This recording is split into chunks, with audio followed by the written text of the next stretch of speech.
ये जो नज़र आ रहा है सीमर स्विच है। इसे थर्मोस्टेट भी कहते हैं और इसे हीट कंट्रोलर भी कहते हैं। तो ये है सीमर स्विच। ये हीट कंट्रोलिंग के लिए इस्तेमाल किया है। इससे हीट कंट्रोल कर रहे हैं। हीटर्स में इस्तेमाल होता है। तो ये जो काम करता है, इस तरह काम करता है कि इसके अंदर खुद एक छोटा सा एलिमेंट फिट होता है और ये जो है ऑन ऑफ करता है स्विच को, ठीक है, मुख्तलिफ़ टाइम के लिए। टाइम बढ़ता जाता है जैसे जैसे आप इसको करते जाते हैं, ठीक। इसकी अपनी मतलब ये कोई बेलो नहीं होती, ये हीट को सेंस नहीं कर रहा होता, ठीक है। तो ये इसका अपना टाइम होता है, इसके मुताबिक ये काम कर रहा होता है। अच्छा, बाज़ औक़ात देखने में आया कि ये जल जाता है और ये जलता रहता है, आप लगाते रहते हैं, कुछ टाइम चलता है फिर जल जाता है और आपको हर महीने बाद चेंज करना पड़ता है। कभी 2 महीने बाद, कभी 1-1 हफ़्ते बाद जल रहा होता है ये। हम बताएंगे उसकी वजह क्या है, क्यों जल रहा होता है ये।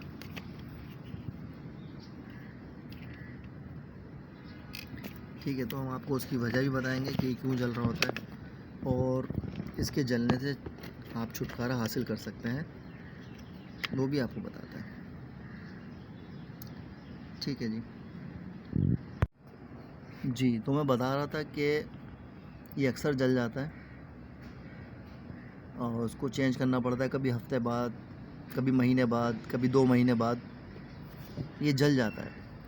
इसकी वजह से तो ये है कि हम इस कंट्रोलर के साथ ऐसा कुछ करेंगे कि इसको जलने से बचाएंगे,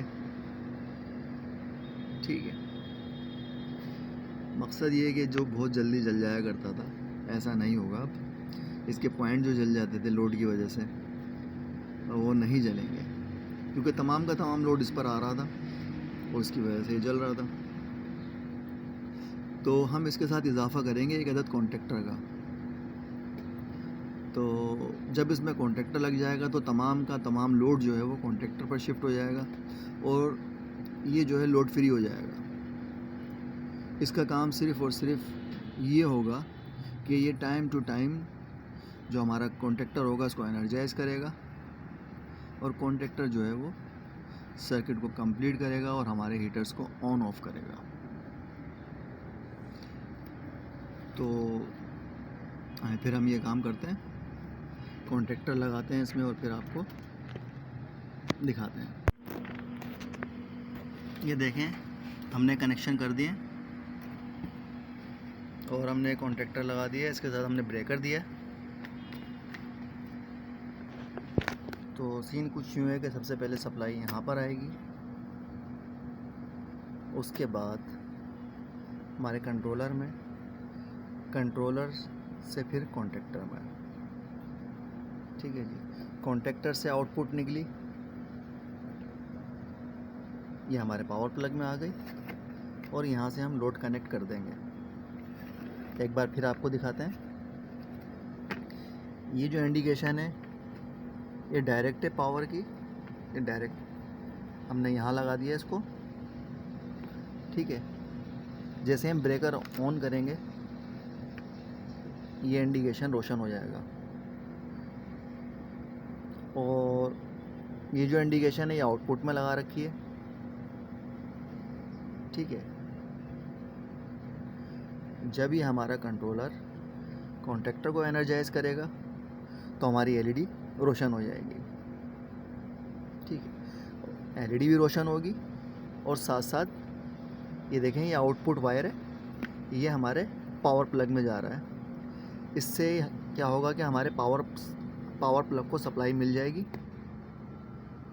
ठीक है। और प्रोटेक्शन के लिए हमारे पास ब्रेकर है, ठीक है। तो ये है कि जब भी आप कोई सर्किट बनाएं तो उसमें ब्रेकर लाजमी रखें, ठीक है। पहले यहाँ पर एक फ्यूज़ लगा हुआ था जो कि बार बार उड़ भी रहा था। जाहिर सी बात है ये कम लोड के लिए इन्होंने लगा रखा था और लोड चूँकि ज़्यादा यूज़ हो रहा है तो फिर हमने ब्रेकर लगा दिया है, ठीक है। और डबल पोल ब्रेकर यूज़ करा है ताकि आगे कोई परेशानी ना हो। अच्छा, एक चीज़ और सबसे अहम ना, लोग क्या करते हैं कि सिर्फ वायर जो हैं इनमें लगा देते हैं, ऐसे ही हाथ से ट्विस्ट कर देते हैं, जिसकी वजह से लूजिंग आती है, स्पार्क होता है, वायर भी जलता है और कंट्रोलर भी ख़राब हो जाता है। तो क्या है कि हमें हमेशा क्लिप यूज़ करने चाहिए, ठीक है। यहाँ पर हमने क्लिप ही यूज़ करें, मगर क्लिप की स्लीव नहीं थी हमारे पास, हमने टेप लगा दिया। तो जब आप ये यूज़ करेंगे तो इनमें लूजिंग नहीं आती, बहुत ही कम चांसेस होते हैं इनमें लूजिंग आने की। तो हमेशा क्लिप यूज़ करें और हाथ से ऐसे ही जोड़ने में गुरेज करें, उससे ये होता है कि लूजिंग आती है और फिर आगे प्रॉब्लम्स क्रिएट हो जाते हैं। तो आप जब भी कोई काम करें तो ये चीज़ें ध्यान में रखें कि लूजिंग तो बिल्कुल भी कहीं किसी वायर में होनी ही नहीं चाहिए, ठीक है। नहीं तो आपका किया हुआ सारा काम ख़राब हो जाएगा, सारी मेहनत ख़राब हो जाएगी सिर्फ एक मामूली लूजिंग की वजह से। और दूसरा ये है कि ब्रेकर भी लाजमी दें, सेफ्टी के लिए, सेफ्टी बहुत ज़रूरी है। तो ये हमारा सर्किट हो गया कंप्लीट।